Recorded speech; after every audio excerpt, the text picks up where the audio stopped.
what's up? It's your girl, Father Longlegs. This is You Can Tell Me Anything. I'm so excited to have my guest today. This is another Zoom edition, which is just the way we do everything now. Very excited to have him on my podcast. We met way back in New York and moved to LA around the same time. It's Jason Saenz. Hi, Teresa Lee. Thank you for having me on Zoom. Yes, thank you for being on podcast. This pod. You're very, very funny. I think you were just on, I haven't watched Corporate yet because I don't have cable, but I saw that you were just on an episode of Comedy Central Corporate. I was. Congratulations. I was. Thank you. Yeah, that's my first confession. Oh yes. Let's get into the good confession, which is the way we like to start. So you tell me a little bit about it. Well, here's really the confession for it is that, Matt Engelbrenson and Dave Ross, they host it. Mm-hmm. And Matt is like co-creator of Corporate. Mm-hmm. And it's been 3 years on the air. This is the third season, and a lot of our friends have been on the show, and it's a fun show. I like it. And I did their stand-up show at Story's Bookstore back when we could do live shows. Crowds of people. There's crowds of people, even though it was outdoors, and it was a great show. And at the end, after the show, I said, "Hey Matt, if you need a guy in a wheelchair on your show, let me know." And then 2 weeks later, he emailed. That's my confession. That's awesome. I'm gonna watch the. I feel like now I have no excuse to not catch up on shows because I'm just at home all the time. Mm-hmm. I did the thing where I bought 1 month of HBO and I'm binging everything that I want to watch on it in 1 month, so that I HBO Max. Yeah, HBO Max. Because cool. Originally was like, I'll do a trial for a week, and then I forgot to cancel it. So now I have a month, and I will cancel, but I'm binging. I watch all of Insecure, and I'm gonna finish Silicon Valley, but basically binging everything because I'm not good. I don't know. It's hard for me to pay for these subscription shows because I don't watch things enough to justify it personally. Right. But yeah. Just buy them and then binge everything they have on it, and then cancel your subscription. And it feels way more worth it. It's like Movie Pass, where do you remember those good old days where it's like $9 a month for unlimited movies? Yeah, that lasted 3 weeks, but it was a fun 3 weeks. Insanity. Well, thank you for coming on the show. We kind of like are loosely inspired, we as in me, by therapy, because I started this show sort of as a way, when I started going to therapy, which is very late in life, I found that like just getting things off my chest or even listening to people talk about through their stories was very therapeutic for me. So that's where this loosely came from. But I'm curious, do you have any experience with therapy, or what do you ever go? Have you gone? What's your take on it? Yeah, I've gone to therapy many times. I'm currently going to therapy now. I first went to therapy after my divorce back in Washington, D.C. That was like 2006. So that was a while ago. Mm-hmm. And then in New York City for a while when I got Obamacare, I got free therapy. So I went, towards the end of my stay in New York. It's very hard to do New York without I mean, I feel like in New York it's almost glamorized. Not like that's necessarily good either, but that's how I found out about therapy, was just all the cool kids were doing it in New York. If that makes sense. Yeah, like Larry David and Jerry Seinfeld. Mm-hmm. Yeah, my good friends Larry David and Jerry Seinfeld. you know you're friends with us. Just hanging out in our cars, getting coffee. Now they're getting caught. Now you can even do that. Now it's comedians over Zoom talking about coffee. Anyways, and now I do therapy. Obviously, lots happened in my life over the past couple of years, and therapy's been really helpful for that too. So therapy, I believe in it. That's awesome. Yeah, it's definitely something as a comedian, I feel like I feel like everyone's had some experience or has heard someone talk about it. But sometimes I have to, I remind myself when I was growing up, it wasn't even a thing I really understood or realized was like a resource. And then there's still a lot of areas, especially like in immigrant communities, where they think of it as it's almost like it's like you have a problem if you have to go. So I like to just get everyone's like sort of experience with it, because I think it's so a lot different. of people have I get hard feelings towards therapy in a lot of different cultures. I think My parents were a little like skeptical about therapy at first because they're like religious Catholic, and like you talk to a priest, that's all you talk to. You know, you don't go to somebody else to tell you know. You go to a priest to say these things. You know. Did you go to confession growing up? Yeah, but I wasn't getting into any bad shit back then. You know. Sure. Yeah. Is it there when in confession? Because in movies they're always like there is some advice, but in your experience with confessionals, are the priests taking sort of a therapist role? Like, are they kind of working through untangling like reasons with you, or is it more like, okay, thanks for telling me, all right, check, bye? No, it's more like, thanks for telling me, sign of the cross, goodbye. Thanks for telling me you're not going to hell anymore. Yeah, right. But I feel like this is one of my gripes with the church in general, and the Catholic Church, is that none of it was personal. You know, the priest would do do the gospel and then talk and then tell a story that wasn't relatable, or just try to say something that I just, as a teen and young child, like, who cared? I didn't care. And in confession, he didn't like go deep or ask questions about it at all either. It's just like, you're absolved, say a couple prayers and go. So like, there's no personal touch to the Catholic Church unless you're getting personally touched by one of the priests. Oh God. And thankfully I never had any of that. That's I got good. out before that happened. Yeah. Am I remembering correctly? You played a UCBW character that was like a priest? Yeah. Okay, because I think this Nelson. was before I met you officially. Because you've been at UCB a lot longer. You're like I would consider a senior to my freshman days, if that makes sense. Like when you show up at a theater and the school and there's sort of people on stage already. So I remember watching you in the UCBW as like the wrestling league, I guess. Fake wrestling. It was during the cage match improv show. Yeah, so there would be in between these cage match improv competitions, sort of a mini, like, I guess I'm saying this as if people who have never seen it. It's like a sketch between two fake characters, very much like wrestling, but more comedy forward than physical. But there was for sure choreography. Yeah, I remember you had a priest, because that very much sticks out in my mind because you're very funny, but I remember seeing that, and then you like looked a lot like one of my best friends in school at the time, just hairstyle wise. So I kept thinking you were him the first time I saw you, and then the next time I saw you, I recognized you. I was like, oh, okay, that's that guy from the UCBW. It's the guy I see at the open mics. Yeah. Well, that was way before I even did stand up. Yeah, I was like a student just going to watch shows very quietly. I was doing both at the same time too, as soon as I got there. Yeah. So because I know you more as a stand-up now, but that's funny because I remember meeting you at UCB or seeing you at UCB. I don't think we actually met, but UCB, I could do characters like Father Nelson, who would get you in a full Nelson hold and then try to, butt rape you from behind. And then like Charlie Todd was there and he'd be the announcer. Right. It was fun. That's what I like from UCB is the character stuff, get to write and do characters. Yeah. So how did so you're not Catholic anymore. You're not practicing? No. So how did you sort of find your way to comedy?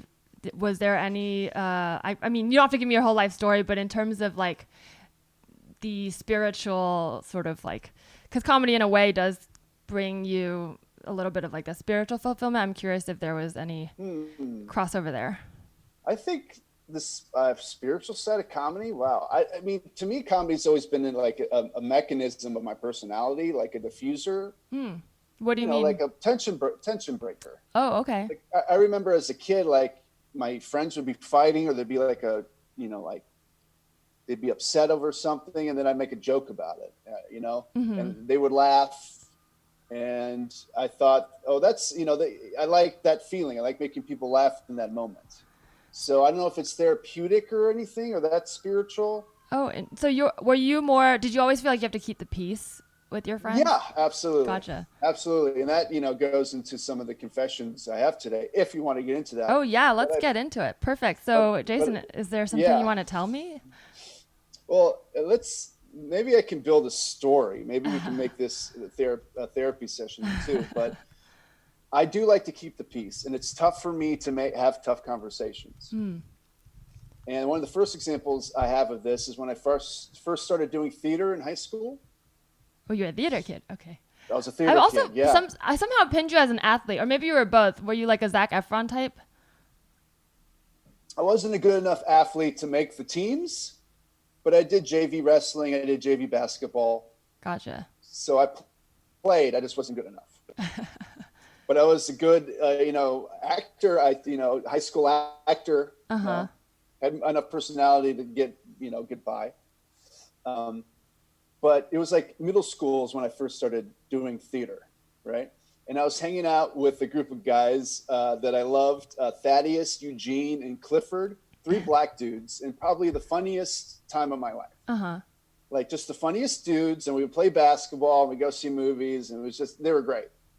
And we used to eat lunch together in middle school. But as you get into high school, things like people start having different lunches.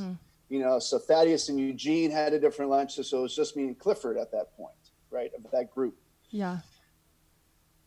That was about the time where I started making friends in the theater department. And they're like, hey, Jason, come sit with us, And instead of inviting Clifford to come sit with my new friends and me, I just said, hey, Clifford, I'm going to go sit with these guys. I'm sorry. But we can still hang out after school and between class, but I'm going to go sit with them from now. And he was like the last kid in that group, in that lunch. And so I just left him high and dry. And I still feel bad about that to this day, because I didn't just tell him the truth or invite him along. I just kind of avoided it and said, sorry, got to go. Did he ever bring up how he felt about it to you?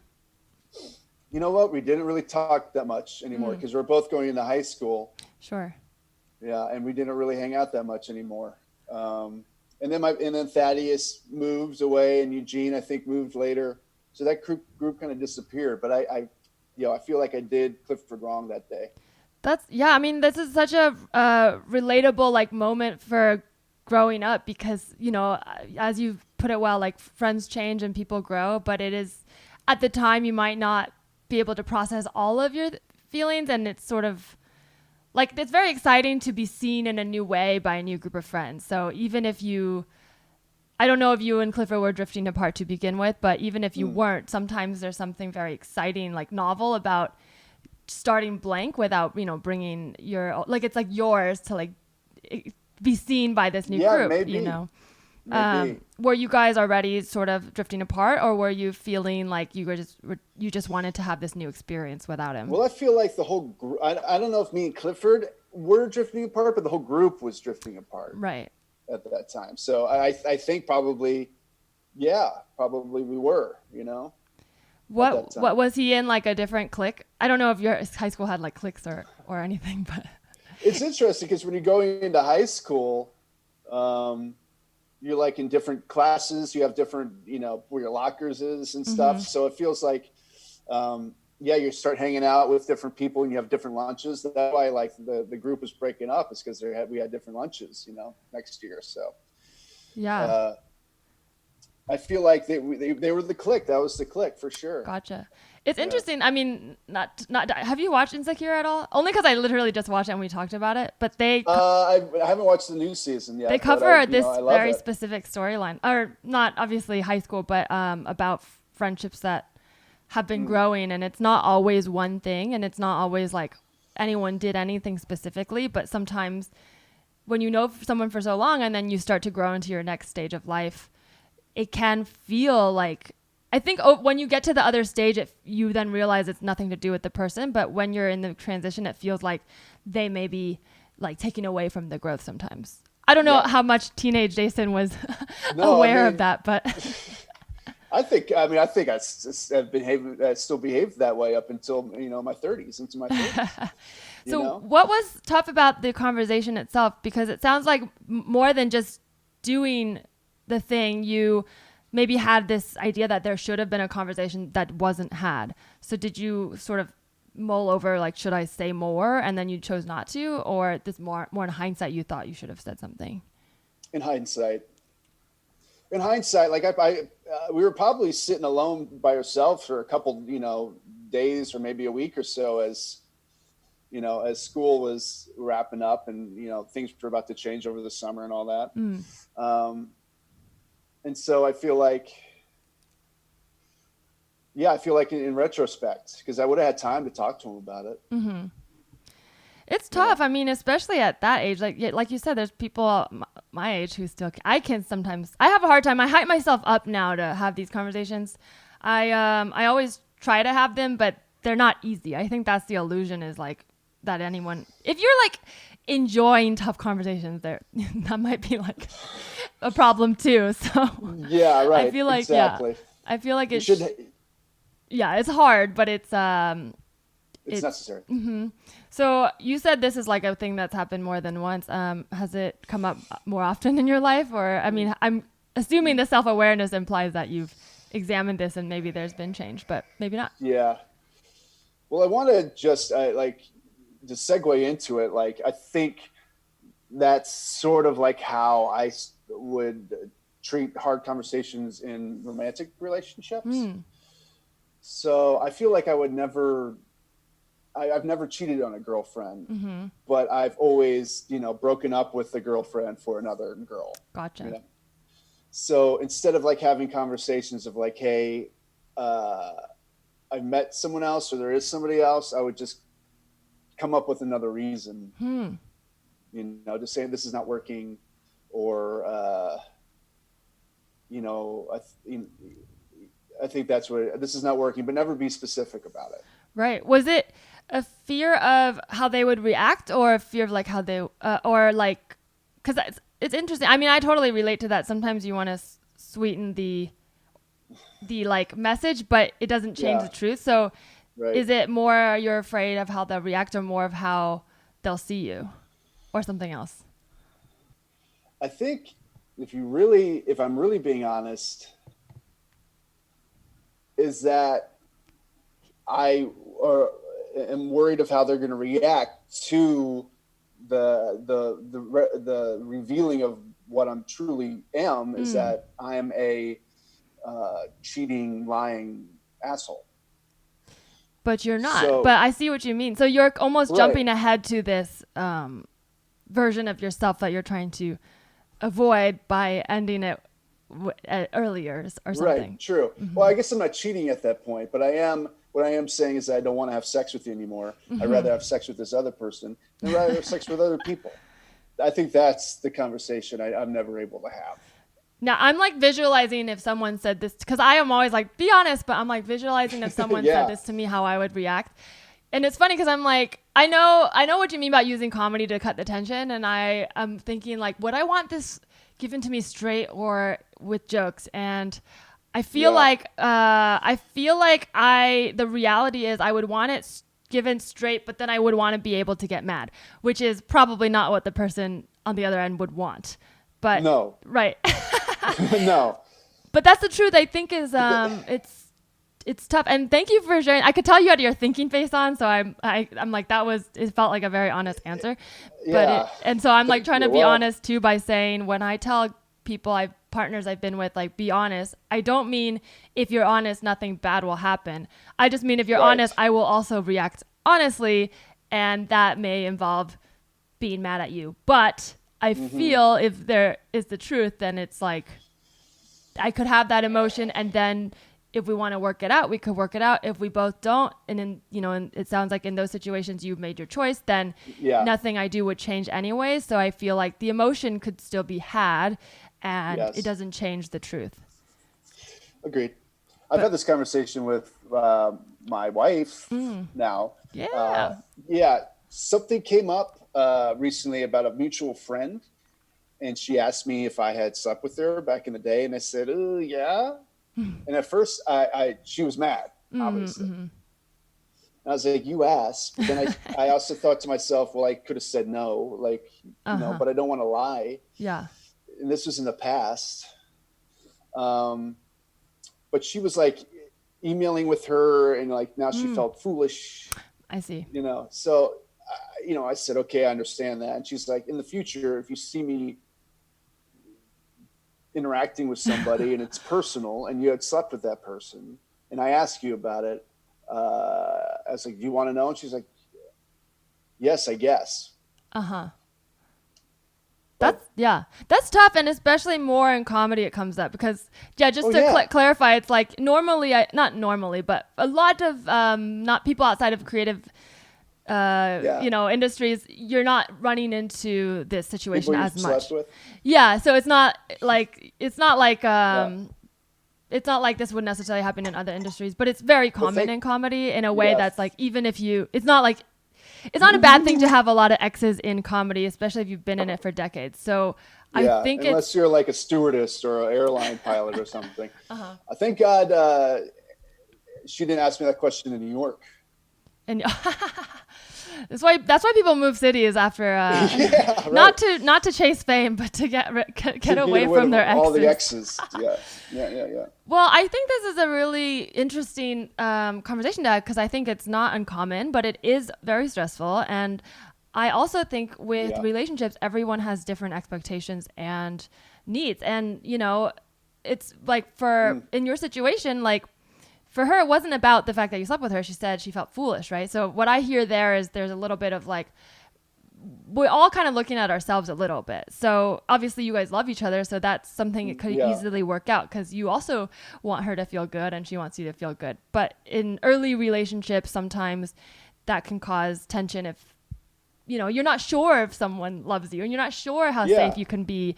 And so you're not sure how open you can be. And so I've been in situations where I'm like, I don't want to ask because I don't want to seem jealous or I don't want to push the person away or I want to be chill. And now I realize like, well, if I have that emotion and that question, I'm already not chill. So either you're not chill about it. Yeah. So either I just accept that I'm not chill and hopefully the person who, ideally if it keeps going, will be with me forever, like accepts that. Or the other version is I lie for a while about being chill and then eventually realize that it's not working. So it's a hard truth to come to because so early on it's hard to just accept like yourself, and it's easier to be like, well, maybe they'll change for me. But you can't fake being chill. Yeah, I've tried. It doesn't work. It usually ends in me crying at a bar. Yeah. Well, I think my girl now, she's amazing because she really is. We talk it out.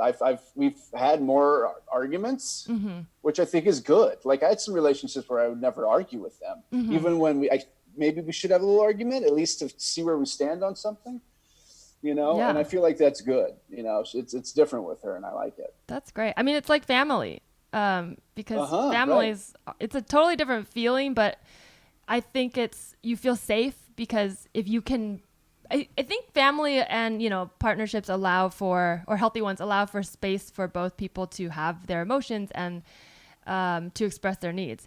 And, when you're by yourself and you don't have a partner around, you're still having ups and downs. Like there's days where you're like, I'm mad at myself. So why should you not be allowed? Why should your partner not be allowed to be mad at you if you're allowed to be mad at you? Sometimes I think that way because I get very insecure too if I feel like I'm on shaky ground with someone. Yeah, I know. I feel the same way. I'm very emotive, I guess. No, I have empathy. I see, I could feel someone's upset. And that's why I don't want to tell them, hey, I'm leaving you because I want to kind of have sex with other people. It's because if they get upset, I'm going to feel that pain, so. Sure. I avoid it by, I just don't feel like it's working. I need to focus on my writing, yada, yada, yada, so I don't have to feel that pain, which is derives them of the truth, and the pain they need to go on to move forward. Yeah. Well, I think there are some gray areas in that, like, I mean, how long are these relationships? Because I think if you're like dating for a few months, I don't think you need to say like, I don't want to have sex with you anymore. That's personal. Oh, no. I mean, I don't know. Some people might want to say that. I feel like I don't need to hear that. I assume that if you, after 6 dates, you don't want to hang out. I don't want to have sex with you anymore. No, it's not. These are like year-long relationships. Okay. Yeah. Gotcha. Yeah, because I think there's definitely a nuance in that. I think if you've built trust and time and experiences, I do think a longer conversation, even if it's uncomfortable, it could be had. But that's my big confession to all the girls out there. Not all the girls, there's a couple of my last ones, I deserve to give them, they deserve an honest conversation. That's very, very like self-aware and nice of you to say. Because I think most people grow through their relationships and then find the one, which you did, and you guys found each other, and you could love each other. And I think without these experiences, you wouldn't be able to learn how to, then treat that relationship well. So I think most people look back on their past and think, we all have regrets, but generally, I think everyone kind of understands like that's all part of getting there.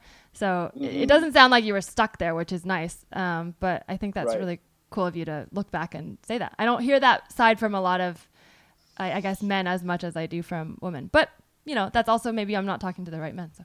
So. True. And I'm trying to change moving forward. This is just retrospective 2020, me looking at my life. Like I'm trying to build a life now in a family with my new partner. Yeah. I want to be open and honest in everything. And I think she helps do that. And therapy helps too. Yeah. Therapy helps talking. How are you on the other end of that? Like receiving, or if someone's like, we need to talk, are you triggered by that? I think I used to be, but I'm learning how to just listen. I think it's hard. At first I wanted to fix it.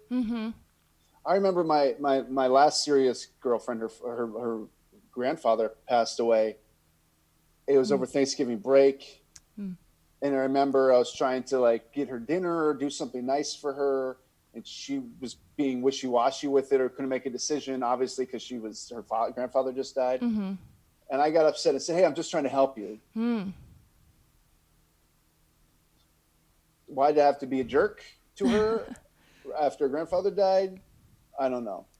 Well, I think maybe you're being hard on yourself saying you're a jerk, but I know what you mean. There's a sense of, it's almost like as a kid, you were trying to keep the peace. It's not that you're causing her the pain, but you can feel her pain and you want to help make it go away. And true, but I did snap at her. I feel like I did, It's tough. There's no really manual for those tough situations. That's why I think that's the thing people don't say as much. It's like these tough conversations, you can get better at having them, but they are always still tough. And the situations are still tough. It's not like you reach a point where you're like, now I'm happy that my friends' grandparents are dying because I know what to do. Like it's still bad and it sucks. You still need to continue to talk and always have these conversations. My wife has a book called Tough Questions. And sometimes we'll be on the balcony having wine and we'll just say, all right, chapter 4, what's your ideal house like? Ooh. Oh, it's like a pets do you want to have? That's cool. Yeah. So then you just talk about, what type of spending, who's in control of the money, things like that. So it's a book that helps you to ask those tough questions. And I avoided them. And Erin has a book on them. So I feel like she's a pretty good match. Yeah, I was going to say, sounds like a very good compliment. Do you know the New York Times, or they did something a while ago, like the question, like 40 questions to fall in love to you? Have you heard of that? It's like study. Yes. Okay, it's been around for a while. Yeah, but where you do it and you fall in love by the supposedly. I mean, but Ryan Beck, who's a comic that we knew in New York, and he's been on the show, has a podcast with his wife Grace about that, where they just every episode ask a question, and it's very fun because obviously, like you guys, they're already together. They're already in love. Yeah. But it kind of there's a weird safety. I used to say that I love listening to couples podcasts because it makes me feel like mom and dad are getting along. And I know people generally, comedians will joke about not liking those formats, but I love them. And I think to me, it's like safe. It's safe to hear two people who already decided they trust each other answer those questions. Cause I like Will and Julia's podcast. We hope you don't break up. I love that one too. Yeah. I like couples that are fun doing that stuff. And, hey, if it's funny and you're in love, then it's double funny, just because I used to think that, hey, if I was in a serious relationship, I can't be funny anymore. That really lose my edge, Well, then I just realized that, my life is going to go in a different direction. I'm going to have different priorities. I'm going to, have kids. I'm going to have a wife and a family, but I can still be creative with those in my life, and those can inspire me. Yeah. I don't have to be a poor comedian living in with 5 people in Brooklyn, and doing 5 open mics a night. I never did that many. 3 was many. But you hustled a lot. I feel like you were always out on the scene performing. I know. Well, I didn't write very much, so I worked it out on stage. That's how I wrote. Your story, I wanted to share something because you reminded me of something that I just recently also learned about myself. This idea of wanting to fix things. Because you said you wanted to do something nice for your ex at the time, and I have like a lot of insecure attachment too, and it's something I'm like aware of and working through, but it's obviously not as easy as just waving a magic wand. And I'm in a relationship now, which is it feels very healthy and supportive. But there are times when I go into my world because I can get depressive. And recently, I mean, a lot of things going on. And recently I kind of had a week where I was feeling really like depressive and wanting to have a breakdown. And that triggered my insecure attachment. And for no reason, feeling like, oh, I need to be doing more for my partner or he's not going to think I love him. And I had the instinct to like, literally like, you reminded me of it because I was like literally like, oh, maybe I should get him a gift, or maybe I should plan a nice surprise dinner. And I started like going through ideas, and not to say these things are bad to do. I think as a partner, if you have a whim and you want to do it, I think it's fun. But for me in this situation, the motivation was I was feeling insecure and afraid to lose him, and it motivated me to want to do something nice. But when I stopped and asked myself, like, is this because you want to show me care, or is it because you're scared and you want to like build up your love bank? And so then I like stopped and was like, wait a minute, why am I feeling insecure? Are there real reasons? Like, is this person doing something, or is this like an internal thing? And it's really hard to really know sometimes when you haven't done the work. So who knows? Like, I'm sure I'll learn more. Sounds like you have. I'm really trying, because I think in the past I haven't paid attention to when there are behaviors that are like invalidating. But in this situation, I truly asked myself, I was like, has he done anything differently? And I was like, no, it's me that's changing. Like, I was having more depressive moods, and he had been just as supportive and stable as before, but I felt different. So in that moment, I realized, okay, this is like my trigger. But there are situations where sometimes a person is doing something to trigger, and that's when you could maybe, be like, hey, you did this and it made me feel this way. But it's interesting, Teresa. It was a while ago, so I don't remember what mind I was in at that time, but maybe there was, cause she was visiting my folks at the time, we're at my parents' house. So maybe there was something happening. Well, by default, they're going to pull away when they're, because her attention is going to be on her grandfather, and that will feel like pulling away, even though it's indirect. It's not because of you, but, we are all receptors of emotions. And if you're feeling like the pulling, your brain doesn't connect it to the reason always. But it's tough. It's not like, again, I like just last week, it wasn't easy, but I think it gets easier for me to identify what's going on. Yeah. But it doesn't feel good yet, but I hopefully will eventually. That's what the work is. Yeah. And I feel like it's helped me. Therapy's helped me. Do you guys That's go what I'm together? doing after this, You guys go together or individually? Oh, hell no. She has her own. She does Zoom therapy, and this is actually what I'm doing after I get off with you. Oh, nice. Yeah, so it's like a warm up. What'd you say? It's like a warm up. This is. You should be in the waiting room of our therapist's office. It's like, probably more therapeutic for me friend. Sometimes. I think doing this pod has been really like I learn a lot about myself from hearing other people's stories, because it's hard sometimes for me to look at my own patterns. Especially when from childhood, there's so many things that will set you on a different pattern. And then as an adult, you're like, oh, maybe that wasn't the best way to look at things or whatever. But looking at other people who have different backgrounds helps me sort of like in this weird like merge of, merge of personalities, help me understand like what I like more. I don't know. Does that make sense? You got a very diverse guest list, and that's why everyone loves this podcast. Oh, thank you. I'll plug it anytime I'm on it. Yeah. Oh my goodness. Well, okay. I wanted to end with a game. Oh, great. Yeah. So, well, first I want to say that you did a great job at this. So I know you said you have a hard time at tough conversations, but this was very easy for me. So Thank you. hopefully Well, it you're a wasn't great tough host. for you. Oh, before we get into the game, sometimes I like to say at the end, like because you kind of hinted that you wanted to apologize to your exes, like a final closing statement of like, if anyone's listening, you can have like a clean slate. I will absolve you from any of your guilt if you want to just like close your statement with anything you want to add to your apology. Oh, okay. Clifford, you were a good friend, and if you're listening, I'm sorry I just ditched you back then.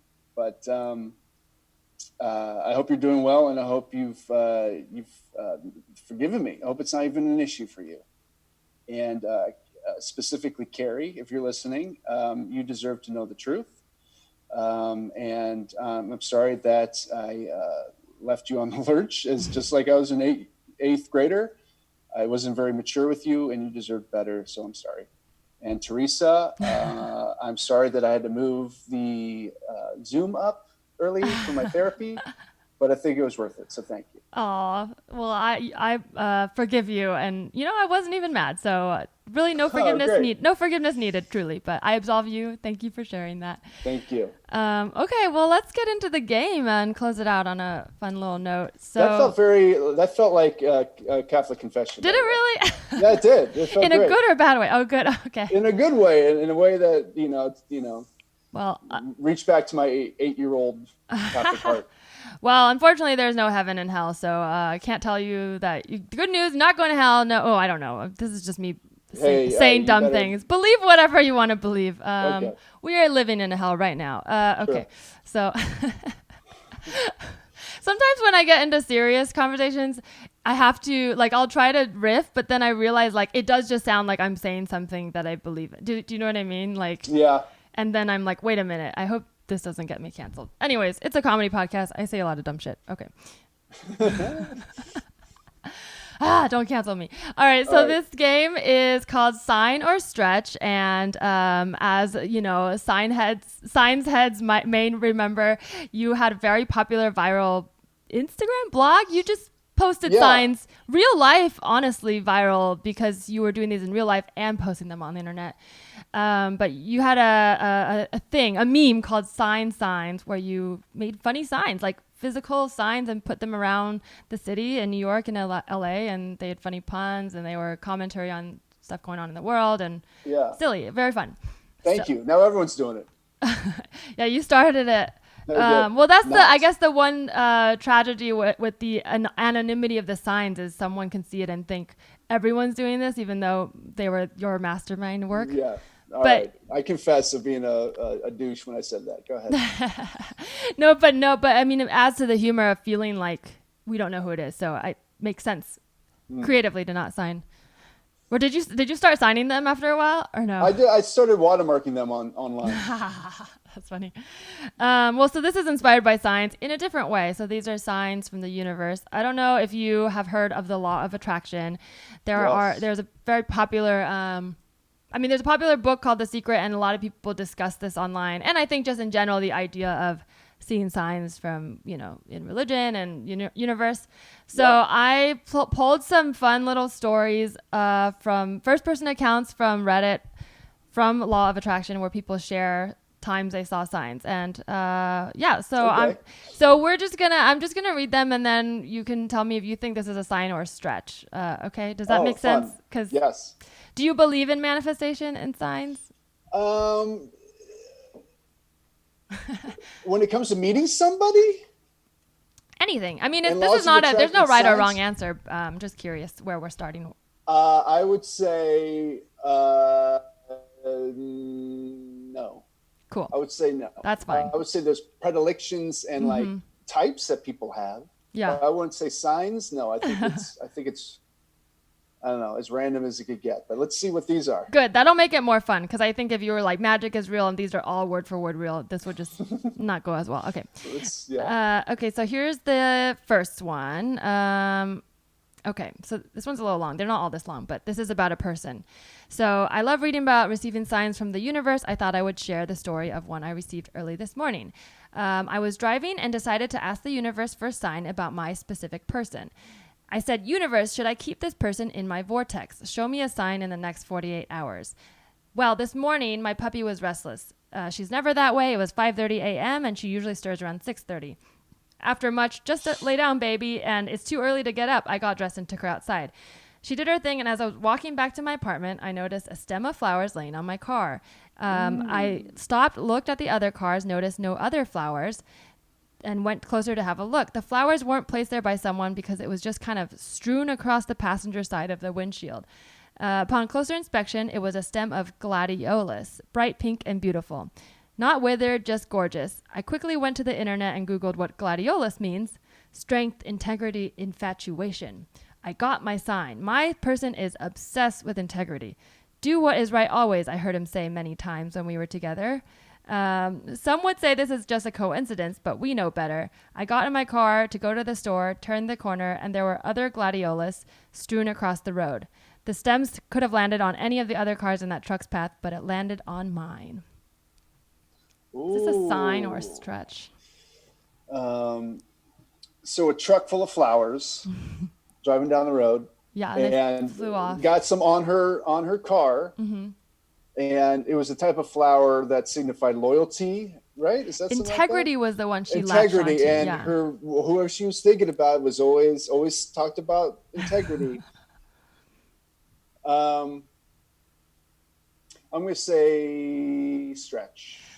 I agree with you. I mean, I think signs are just signs to what you're feeling in your heart in a way. So in your heart, she probably already wanted this, but feels like a stretch because it's like I could look at any sort of, most flowers that represent things are good. So if I'm walking around and I see a daisy, I could look that up. I bet that's a good thing. I bet none of them are like leave your lover. Like I bet they're all. But they're all good things. Yeah. Yeah. And what part of the flower are you going by the name? Are you going from where it's from? Are you going from when it blooms? Like if it's from another country, maybe he was born in Canada. Maybe that's means go far away. Yeah. Or maybe it's like they were falling on the floor, so it's time to let him go. So you really could be That's true, yeah. Yeah.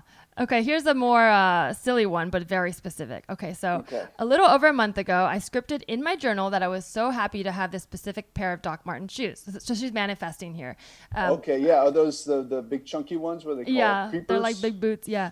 So I've been wanting them for years, but they're really expensive, and I don't like asking people to buy me things, and I wasn't going to drop $140 on these shoes. Yeah. After I scripted that, I forgot about it and went on with my life. The other day, though, I had thought about it as I was falling asleep. I thought to myself, wow, whatever happened to that manifestation? Maybe I didn't do it right. I still don't have them. Okay, so I didn't want to buy them myself. But as this thought popped into my head, I started to be more specific with the manifestation and believed that my mom would find them in one of her thrift finds. She's a big thrifter, but hadn't recently gone because of COVID. After that, I went to sleep. Naturally, I woke up at, I'm skipping ahead. She woke up at 1 p.m. I went downstairs, and what do you know? 1 p.m.? So, yeah. Okay, She goes on about her sleep schedule being off, which is not important. Yeah, okay. Skip that. So I went downstairs. What do you know? My mom went to the thrift store. She was giving me her haul, and as I was just about to go upstairs, she said, "Oh my God, you'll never guess what I found. I was about to check out." She pulled out the exact pair of shoes I wanted in my exact size, and they were brand new for $20. This was so shocking because it was so damn near impossible to find new, very original, expensive shoes in your size at a thrift store. What do you think about this? You shook your head, so I think you know what it is. But so it's not a sign. She did like a vision board thing, right? Yeah. Or she wrote about she wanted these shoes, these Docs. Forgot about it, and then one night she's falling asleep. Like, well, maybe my mom will go there, and if she picks it up, that'd be great because I don't want to buy it myself because I'm a cheap ass, and I don't have a job because I sleep till 1. Lo and behold, she wakes up after lunch, and her mom's like, "I found you these shoes." Wow, drag her. So that's not really a sign. I mean, if anything, she's a lucky mooch. A sign she should get a job. I'm not going to say a sign. I love that you just read her so just so casually, and I love that. Yeah, I agree. Because first of all, I don't think if it was true, you're using these powers wrong. Like if you have these powers, please use these to give someone who doesn't have shoes. Yeah, right. Yeah. But also, yeah, I agree with you. It's sort of like, it sounds like all the pieces were in place that it was going to happen anyways. Okay, we'll wrap it up. Let me see. Okay, so there's, let me end with this one. Okay.